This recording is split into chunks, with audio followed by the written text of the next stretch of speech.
In order to pollinate all those almonds, they're transporting bees. It's very taxing on the bees. I know people are like, oh my gosh, this girl is crazy. This vegan girl, just kill yourself, vegan girl, because you're using all the resources.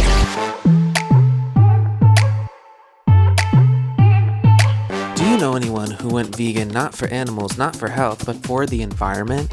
Or do you know someone who's passionate about the environment and sustainability but isn't vegan? Well, I thought it would be interesting to discuss this with Jen Dertouzos today, a realtor in the Dallas area, but not just a realtor. She's an NAR, National Association of Realtors, Green designee. So she's going to make sure that your property is sustainable. Let's get into it. We are Annoying Vegans. We bring you perspective, validation, and laughs. And today I have the pleasure of being joined by Jennifer. Is it Dertouzos? Dertouzos, okay. It's half Greek, and that's the Greek last name that we inherited. So it's very challenging. Yes, Dertouzos. Dertouzos. Yes. And we are in this co-working space in Dallas, in downtown Dallas. Good co-working. It's called Good Co-working. They're a gold LEED certified building, and they really put an emphasis on sustainability, using renewable materials, and really allowing their tenants to be a little bit more green while they're officing. That's incredible, especially in Dallas. I feel like we don't have a lot of that here. So that's a nice segue into what we want to talk about today. Environment. I feel like it's known. That's one of the reasons why people go vegan, but it's not oftentimes at the forefront. I don't know anybody personally who has gone vegan for the environment. It's usually animals or, health. Before we dive into that, maybe we could just do a quick intro about you personally. Okay. I am, first and foremost, career-wise, I'm a realtor, and environmentalism is very important to me. I'm also an NAR Green designee, so it's an additional certification that you get as a realtor to indicate that you try and embrace and try to recommend green practices, like sustainable solutions, like low-flow toilets. I know the first thing that came to mind was low-flow toilets. You would never guess, but a lot of older homes have those huge tanks with the old toilets that flush like 8 gallons per flush or whatever it may be. So just switching out your toilets to something like lower tank usage and that sort of thing, or on-demand hot water heaters instead of those big, huge water tanks, or putting in like a small little herb garden and a pollinator garden, little things like that. And of course, composting. I'm always trying to advocate for composting, but that's my main career choice. I'm a realtor. It's not realtor or realtator. It's realtor. Two syllables. Realtor. You're not a docator. It's doctor. Realtor. I know. Other things I do, I do like to volunteer a lot for various causes, like food rescue with 4 Down. It's a really great nonprofit organization. I also teach yoga. I'm a registered yoga teacher. You can find me in various places, including Patagonia. Yay. And then yoga, art, music. So I do a lot of different things. What else do I do? I mean, I can't think of anything, but Mike, I'm sure something else will come up. Absolutely. Okay. Quick warm-up question I ask everybody who comes on the podcast. The biggest misconception about vegans is what? That we think that we're better than everyone because we know we are. She said it, not me. She said it. We don't think it, we know it. We know it. It's a fact. It's proven.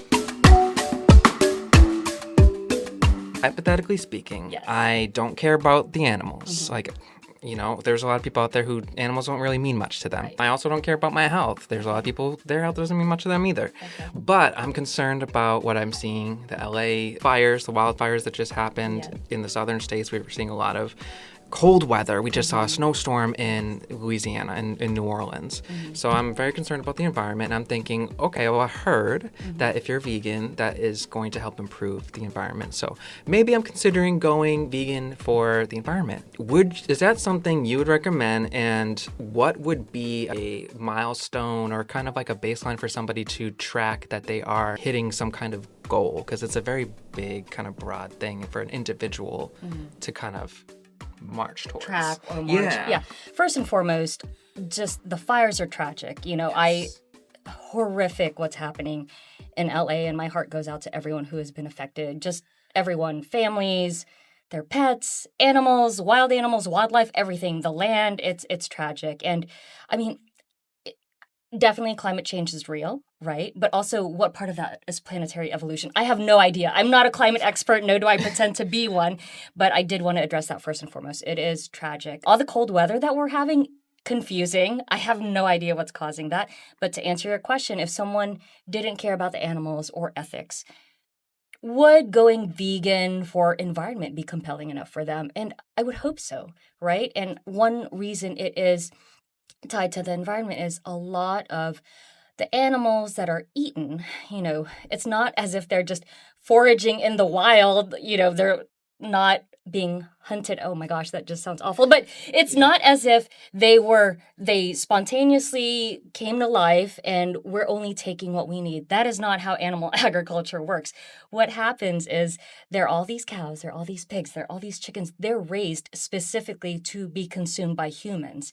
And the amount of land, water, resources that goes into each individual being, that takes its toll on the environment. And how could someone measure that? So we'll just go with cows.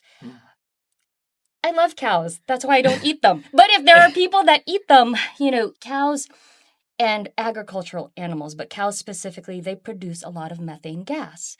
And methane gas is a greenhouse gas. Now, the greenhouse effect and greenhouse gases, they are vital to our survival as a species. Greenhouse gases and the greenhouse effect, again, I'm not a scientist, I've just read a lot about this.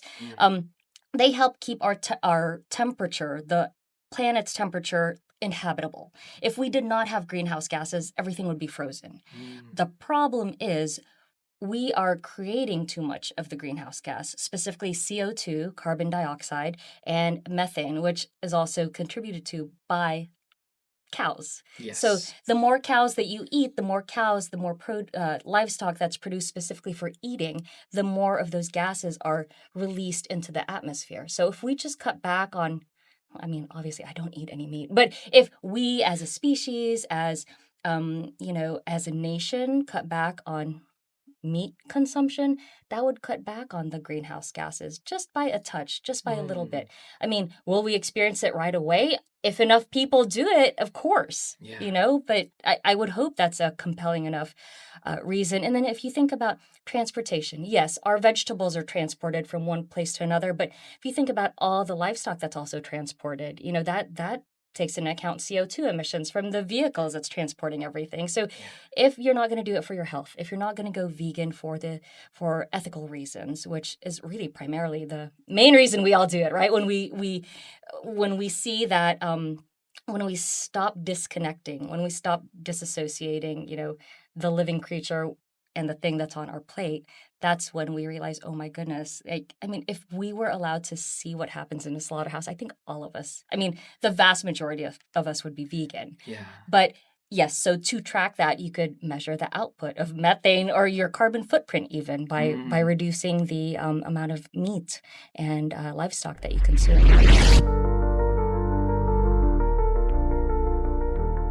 Heard also water. So not only are you using less, or is there less emissions of gas by avoiding consuming livestock, but also the land and kind of the transportation, like you just said, but also the water usage that goes into it. Is that equally as much of a big deal as everything else? Yes, all of it, combined leads to a lot of resources used to grow one cow. So if you think about the water that one cow consumes throughout its life versus using that same amount of water to water vegetables or fruit, you would definitely get a lot more in terms of fruit and vegetables versus that one cow that's just killed and, has. Yeah. I wish I had those numbers, damn it. I thought I had notes. We can always put them on after in post. It's totally able to do that.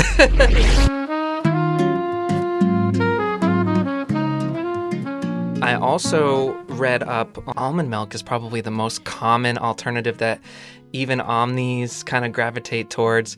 It uses so much water, and I didn't realize that at first. I kind of read up on it. I personally like oat milk the most. That's my favorite. Yeah. So I look at almond milk, and I'm thinking, okay, I'm going to try to avoid almond milk because I heard something about like 3 grams of water per almond. If you could speak on almond milk, but also if there's anything else that even on a vegan lifestyle that we should be avoiding. Yes, absolutely. And Mike, thank you for mentioning that, because I too have, for quite a number of years now, tried to avoid, when I can, almond milk and almonds. So if that's the only alternative to, not your milk, not your mom, dairy, I will consume almond milk. But it does require a lot of water. Like you said, 3 grams of water per almond, right? I mean, that is a lot of water. If you're thinking about all the almond trees and all the almonds, and not just that, in order to pollinate all those almonds, they're transporting bees. It's very taxing on the bees. I know people are like, oh my gosh, this girl is crazy. This vegan girl, just kill yourself, vegan girl, because you're using all the resources. But sorry. I didn't know that. Yeah, so the bees, we have a little bit of an issue. I think the bee population is finally starting to revive and come back, but for the longest time, because we didn't have enough pollinators, because a lot of them were dying off from pesticides. So there are literally beekeepers that transport their bees to various farms so they can help pollinate. So not only does it tax the bees, real vegans don't eat honey. Not only does it tax the bees, oh my gosh, unpopular opinion, she's been canceled. So I know, touchy, you're still vegan if you feel it in your heart, fine. But it takes a lot of water, it takes a lot of resources, so I do avoid almonds.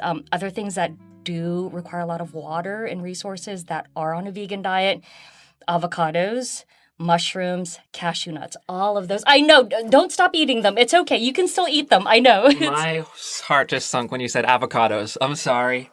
We have to confront the truth, right? It's one of those things. And then on a vegan lifestyle, we do still generate waste, right? Whenever we purchase those packages, anything that's packaged in single-use plastic, anything that's transported, anything that we eat that is not in season. So, or anything that we eat locally, but that is, grown in a greenhouse that's being heated by heaters. So truly the best way to be more environmentally conscious. I'm not saying just eat what you grow. I mean, I would die. I would not be. Right now what's growing in my garden is garlic. That's not enough to sustain me forever.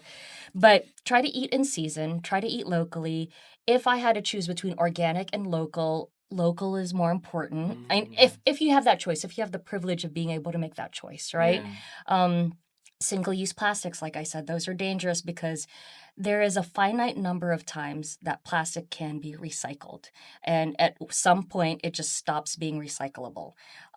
Also, the processing and the refinement of plastic also releases greenhouse gases into the environment. And again, yes, greenhouse gases that are naturally occurring help keep our planet warm. However, we're just creating so much at a rate that, it's unprecedented. So that's why we are experiencing warmer climates and temperatures. And yes, my hardcore planetary evolution people, I get it. We don't have enough data from the millennia, blah, blah. But you can see that the way we are living our very wasteful lifestyles, it is affecting our planet. When you see islands of plastic trash floating around in the oceans, choking up marine mammals, the whole turtle with a straw in their nose. I know, now we're all doing plastic straws, and then the plastic straws are made with the trees, and you can't do anything right. How about you just don't use a straw unless you absolutely need it? Right.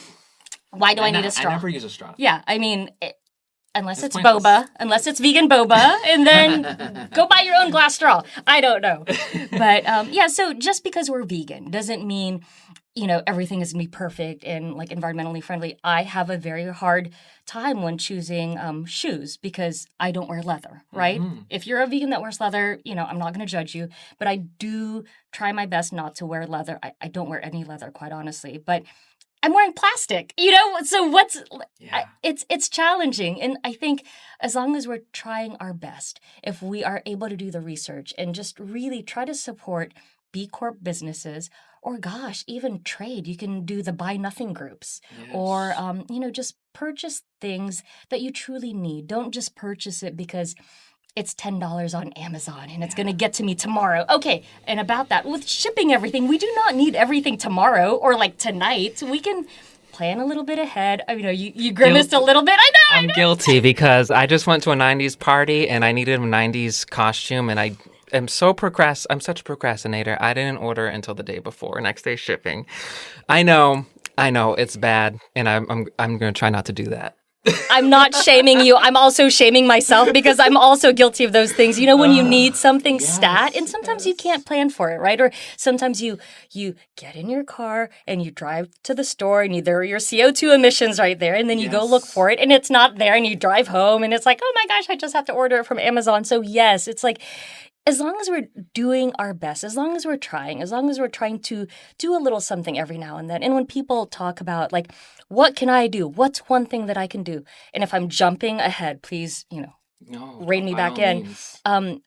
I am the weirdo that will bring my own utensils to like a restaurant that I know only has single-use plastic, utensils. I'm the weirdo that typically brings my own, not all the time, I do try though, my own to-go containers that are made out of glass, because that way it's one less styrofoam box that someone has. And I've fallen out of the habit of this, but I would also be the oddball that would take everyone's leftovers and compost them for them. I was the so inevitably you have to have a backpack to like stuff all this things in, but I would compost my friends' food that they weren't eating or didn't want. I bring my own containers, and like everywhere I go, it's so easy. Like you just bring a reusable cup. Plugging Swell if you want to sponsor me. And then a little reusable container. We will tag them. Swell, you're swell. Yes. So they're just, and even just a reusable napkin, like a linen napkin. It's so much more elegant, and it doesn't disintegrate whenever you're wiping like food off your face or whatever. It's little things like that do make a big difference. And you don't have to like live on a farm, have photovoltaics, and not use any technology. You don't have to go Amish to be green. But shout out to the Amish, y'all are amazing. So there are so many things that we can do. Or walk when you can. Borrow a library book when you can instead of ordering it on Amazon Prime, Mike. No, I'm kidding. I'm looking at you. I'm kidding. Shots fired. I do the same. Oh, man. So just small things that we can incorporate into our lives to just be a little bit more mindful, a little bit more sustainable. I think if we all do a little bit, it does make a difference. Mm-hmm. Have you ever ordered and selected no silverware and they still gave you silverware? I feel like it happens all the time. I'm surprised when I actually don't get the silverware. Yeah, and what I do with that is then I collect them. Oh my goodness, my husband's like, you're a hoarder. Guilty in the name of environmentalism. So I will take all those, they're still in the plastic, and then I will find some sort of a shelter or someone that does food rescue, and I will donate it to those organizations instead of just throwing them away. However, I still do have a problem with like those little plastic packets. I don't know what to do with them. I'm like, I don't know. Yeah, ketchup and stuff. I never want them, but they end up, and so I do throw those away. And then what else? If anyone knows what to do with those flower packets from the grocery store when you buy fresh cut flowers, which I'm cutting back on, but I have several of those, and I always call flower shops, and I'm like, do you need this? They're like, no, we don't need them. I know, all these like little single-use plastic things that drive me crazy, so. Those are some good tips, though. I mean, I don't know what to do with the silverware, so now I have some ideas. I appreciate that.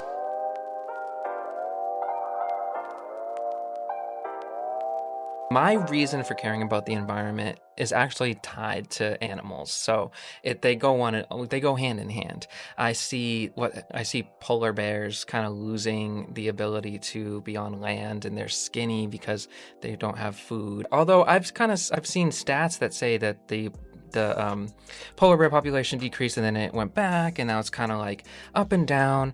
And then also you were talking about the seas kind of being full of trash, and I am concerned about the sea life, the fish that are impacted by it, the dolphins, the animals that get stuck in those like plastic. Gill nets. Anything. So from an ethics perspective, that's my primary reason for caring about the environment. But I also know that if a certain species were to go extinct, that could impact the environment adversely. Like I forget what fish it was specifically, but if there were no fish in the sea, that would impact us up here, and I'm not sure like why, but I heard that it does. Do you have insight on that?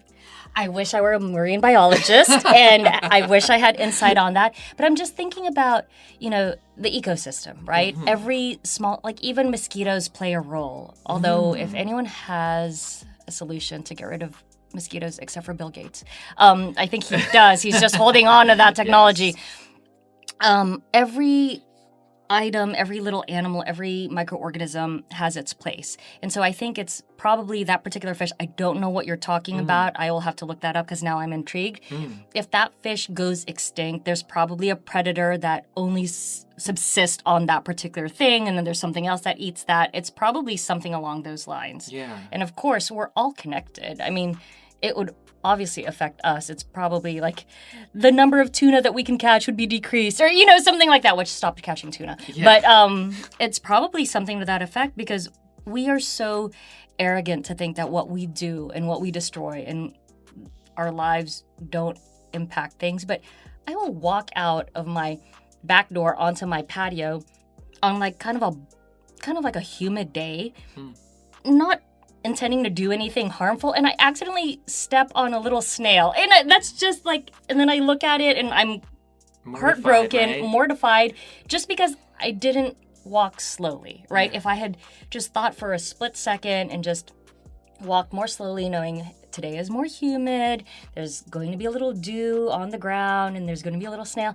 I know that sounds extreme, but like knowing my carelessness affected something, like it ended its life. That's awful, especially the way we think about things. We intentionally do not eat animals, do not wear animals, and I accidentally kill an animal. I mean, when I see bugs in my house, my husband laughs at me. He's like, you really are a realtor because you're relocating these bugs. Like I've had a wasp fly in our house and I do the cup and the paper thing, and I relocate it because so I'm sorry I couldn't definitively answer the fish question, but we're all interconnected. Yes. We really are. And, if the bees go away, our food system goes away. If our pollinators are gone, butterflies are also great pollinators. I mean, all of that. So. No, and no worries. I mean, I'm gonna find the exact name and the stats, and I'll put it in post. But, I just feel like, to your point, it's just a greater awareness to have. We are all connected, and I like that tip too about in the summertime when it's hot, or not even necessarily summertime, but if it's hotter outside. Be more cognizant. Just be more aware of like the way you're walking. I'm always in a rush because I'm always late, and I'm like I said before, I'm a procrastinator. So I'm always speed running. I am a big recycler, but I know that people will throw anything in there. Sometimes people put I've seen people just try to recycle their bike. And I don't know what they do with it, but I know they can't really, they're not able to, at point of picking up the recycling, determine what they can and cannot take. So then they're left with things that are non-recyclables. Is it something that we should take upon ourselves to make sure that we're not creating that burden for them? And I've heard people say they don't recycle because they don't believe that they do. So what's your take on that? Yes, and I know what people are talking about because once upon a time, China did purchase a lot of our plastics. When I say us, the United States. Yeah. I believe that stopped sometime during the Biden administration. Not because President Biden didn't want to do it. I think for whatever reason, something stopped. I've heard that. I'm not promoting any one political side, okay? Vote for me. But I will. Yes, vote for me. But I'm an immigrant, so I'm a naturalized citizen. I could never be president, but you can still vote for me. Write me in. Maybe we can change that next election cycle. But I have been to the recycling facility. City of Dallas does a really good job. So what they do is, first and foremost, buy less, right? Don't trash so much. Don't purchase it. Don't bring it home. Don't take it if you don't need it. You start there, our buying habits. Now, with recycling, make a conscious effort. Like if you know it's not recyclable, like if it's cardboard pizza boxes, it comes in two parts. There's the top, there's the bottom. The super greasy side. We're talking vegan pizza, but also applies to other pizzas. All pizzas are greasy, vegan or not. The part that's greasy, you cannot recycle that because it's the paper fibers are just too saturated with oil. So whenever it goes through the processing system, that cannot be recycled. So what you do is you tear it in half, you recycle the top part that doesn't have any food waste on it, and you trash the oily part. So knowing how to sort is step one. And every municipality has different plastics that they will accept. So when you look at a plastic container, it'll have the recycling sign, which is a triangle, and it'll have like a number assigned to it. You have to pay attention to that because certain municipalities accept it, certain don't, for whatever reason, because they can't process it. So in the city of Dallas, and I'm only speaking for the city of Dallas because that's where I live, we cannot recycle plastic bags. You cannot stick it in the blue bin. It just doesn't work. It gunks up their sorting system. So just be aware of what you can and cannot recycle. They also say, please rinse your containers before you recycle them. You don't have to wash them clean. Now we're wasting water to recycle this plastic. Oh my gosh, it's all debilitating because we're like analysis paralysis. Rinse it as best as you can. And then clean your plate too. Yeah. Eat everything. Eat Don't everything. leave scraps. Eat everything. Take only what you can eat, right? Like it starts there. Take only what you need. And so clean it well enough to where it's not super sticky, but it doesn't have to be pristine. You do not have to run it through the dishwasher before you can recycle it. So knowledge. But going backwards. Only take what you absolutely need. Throw away what you know is not recyclable. Be aware and mindful of what your municipality can accept in their recycling system.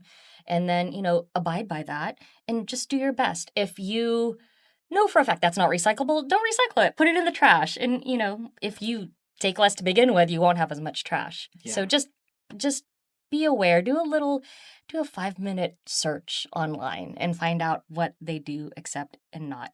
Do not recycle your paints. There is a chemical facility that accepts all of that for free. You cannot stick a can of paint in your recycling bin and expect things to go well because that contaminates everything that's in there. Once it opens up and explodes, that's now toxic. You can't recycle it. Everything that you had hoped to recycle won't make it. Yeah. Yeah, and the sorting facility is really cool. They really do recycle because they sell it to other places locally that need cardboard or need glass or anything like that. Okay, so they're not like they have something that they can do with overstock if necessary, but maybe not everything, but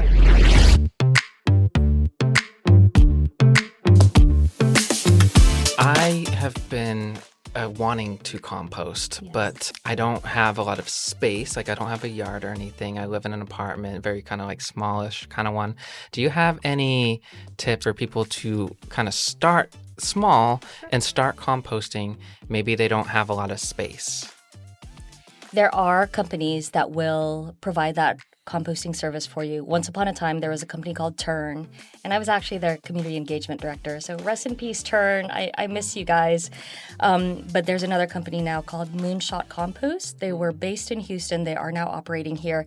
So it's like, I believe it is a weekly subscription where they give you a 5-gallon bucket and you put your food scraps in there. I know sometimes that can be cost prohibitive to people. Yeah. So what I say is make friends with someone with a garden. And then if you have coffee grounds or tea bags without the nylon plastic, ask them if they ever need some, because a lot of coffee shops give away their used coffee grounds to community gardens because that nitrogen, you can't put all of it on there, but it does help. So that's a good way to start. Either sign up for a subscription-based service that will help you take care of your compost or become really good friends with a gardener because they will take your compost scraps and they know that stuff is gold. So there's that. I love that. I need to start filtering out friends that way. Find like a meetup group. I'm sorry. I like your personality, but I'm going to go with this one. I was at a coffee shop, and they have a lot of plants, and I've seen them take their coffee water and put it in the plants. Mm-hmm. And it made me just think to your other point earlier about us all kind of being connected, being very related to kind of other animals, other plants. Coffee, the effects that it has on us, it would have a similar effect on a plant. It would just make it, grow. So just to add on to your point of coffee grounds, and Also, I don't know if you do this, but I take my scraps when I'm chopping vegetables and I make like a veggie stock out of it. Yes. So you do that too. Yes.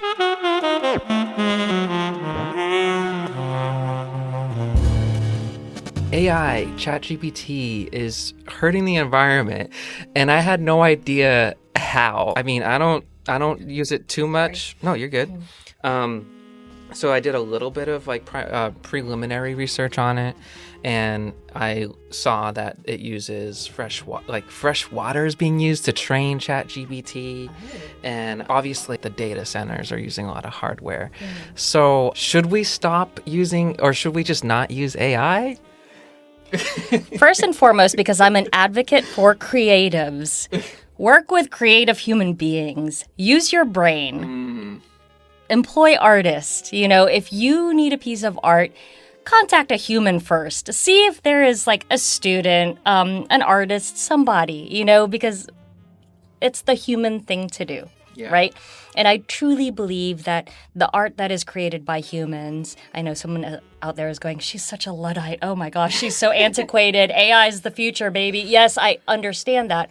However, there is something to be said about the human spirit, human ingenuity, human creativity. And I'm friends with a lot of creatives, and the thought of their artistry, their work being replaced by computers or anything like that, I mean, it's a little heartbreaking, right? It's a little discouraging. But to the environmental aspect of things, you know more than I do, because I didn't even know about the amount of water being used, but the data centers. Yeah, because the amount of data that's used to power up AI and like to ChatGPT, you know, you're welcome to use it, but why are you going to use ChatGPT to write a description about a house that you're about to sell on the market? A lot of realtors like to do that. I'm a realtor, as I'd mentioned earlier.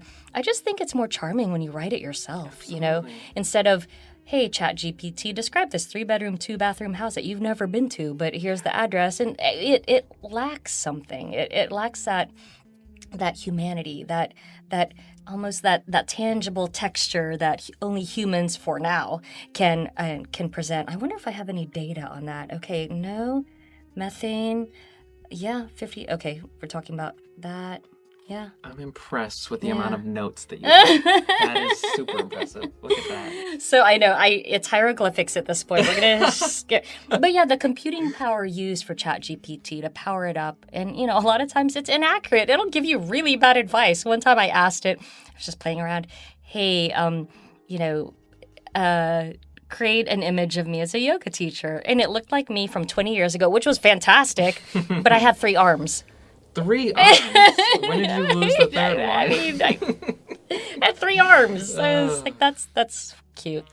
But yeah, don't use your friends, but employ your friends, you know, engage artists if you are creating artwork. And ChatGPT is your only resource. I get it, but it really is, I think, far more beneficial to us as a species to support each other and really celebrate what we can do as humans. And ChatGPT was created by humans, you know? So, yeah, that's how I feel about that. ChatGPT was created by humans. Humans have flaws. Therefore, ChatGPT is going to have some flaws. I saw this thing that said, I want AI to wash my dishes so I can create. I don't want AI to create so that I can wash my dishes. Something like that. Yes, I definitely didn't get that 100% right. But so you're gonna make me have to find a person with a garden and now an artist. Like I'm gonna have to be an extrovert now just to save the environment. Even as an IT person, I'm a software engineer, and AI is replacing us. That's what they're saying, you know? So it's wild. I am somebody who works in tech that sees the harm in tech. So I don't love tech. And people are like, why don't you love tech? You're in tech. But like you said, I searched once and then I did another search on Google and I saw 2 different results. So it's not flawless. Damas y caballeros, Joaquin el Duro. But I wanted to open it up to you. I know you have a lot of facts. Already you seem like an abundance of knowledge and a good person to kind of reach out to. So, I mean, folks can definitely really leave comments or anything with any questions they might have. But yeah, just wanted to open it up and get any like final things that you had.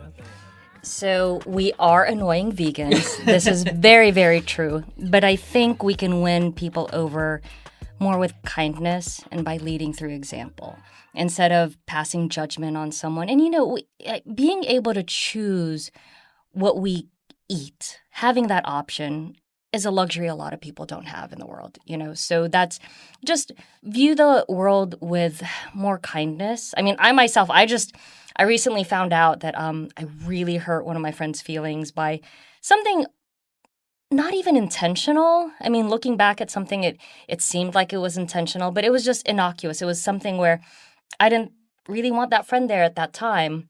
And then later on, they found out about it and they felt like it was intentionally to harm them or hurt them. And I was like, that's not what it was. I don't even remember why I didn't want that person there. But at that time, it just didn't feel like it was a big deal. Yeah. And now looking back on it, I realized it was very hurtful to that person. So just really trying to be more mindful, being more kind, even if, it doesn't seem like it requires much thought. Just put a little bit more computing power up here and think about others, I guess. And also, like I said, approach others with kindness.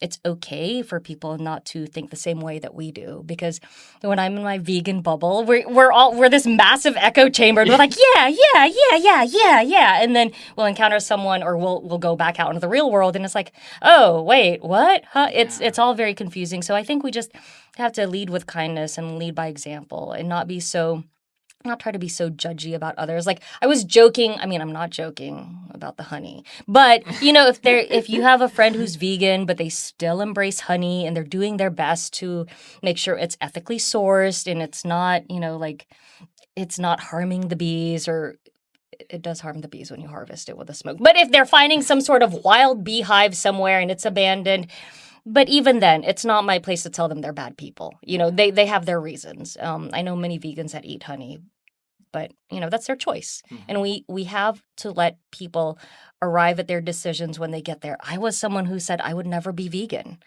And Here I am, over a decade vegan, So yeah, just lead with kindness. Just be a little bit more mindful. Slow down a little bit. Now I sound like the yoga teacher that I sometimes am. If you can, journal, because there's something very special about just pen to paper and getting your thoughts out of here and putting them there. And then you can also track your growth or track where you are in life, by looking back at some of the journals. So that's really fun. What else? Take a free yoga class if you can. Take a walk in nature. Unplug every now and then. Turn your phone off at night. Put it in a different room so you're not scrolling before you go to bed. I know, guilty. But try to connect with the humanity. Yeah. It's okay to be flawed humans. That's what we all are. But try to embrace, do something creative. Like if you haven't done anything creative in a while, and what is that creativity? I don't know. You could be a dancer, you could be a painter, anything, something that feeds your creative soul. Find that. For anyone who is looking for a goal, do something you've never done before that is around creativity. For yourself, write a poem. Yeah. You don't have to share it with anyone, but just like that task of doing so. Grow a little herb garden. There you go, with environmentalism So rosemary is so hard to kill. Rosemary, the herb. You start with a rosemary bush, and anytime you cook potatoes or anything like that, pull it a little sprig. You don't need much of rosemary to give your food that flavor, but it's a lot better than buying that plastic clamshell in the grocery store. That in itself is already a very nice environmental thing. And like fresh herbs on your potatoes, so good. And like when you see something growing in your kitchen, you don't need a lot of space. You just need a little pot, some sunlight and water, a potted plant, not pot, but or that too. That's fine. I mean, no judgment. That's your creativity. Whatever unleashes it. Yeah. So just don't be afraid to try something new, and just be kind. And that's advice I'm giving myself. I need to be more kind, because I'm realizing that sometimes I can come across as a mean girl, and I'm working on that. That is so beautiful. That really truly is. I agree with you. I feel like we are so comfortable in our echo chambers, and then we get surprised when we see results that we weren't expecting. And I am a big advocate of diversify your circle. Like, talk to people that you don't agree with, and that doesn't necessarily mean like you have to change your values. You can just, like, I think we all have a lot to learn from each other, and we have to be more humble and just like willing to do that. So I think that's so beautiful, and I love the trying something new and just kind of, tapping into what brings people joy. And if you disconnect from your phone, then you don't have to charge it, and you can save electricity, and you can save the environment, and you can save the animals. All the But things. all the things, where can people find you? Look within. No, I'm kidding. Look within and find your inner Jen. They can find me on Instagram. That's probably the easiest way to find me. It's JJ Dertouzos. I have a handful of Instagram handles. A really easy one is Betty Clementine. That's my super annoying vegan one because I'm like, not your milk, not your mom, not your milk. I'm always like reposting stuff on that one. And for my yoga stuff, it's star sign objective. So it's kind of like, what's your star sign? And you aspire to be the best of, the ideal version of yourself. So Instagram, he'll link the notes. Yes. See, you got it. I'll put everything on the screen and also in the show notes. But I really appreciate you sitting down with me. This was such a delightful conversation, and I know that a lot of people are going to learn a lot from everything that you shared. And I will anything that we didn't have the exact stats on, I will definitely put that in post. But definitely, please, give this video a like, subscribe, put any questions in the comments, follow Jen. We will put the information up, and tell a friend, and tell a friend to tell a friend, and we will catch you on the next one.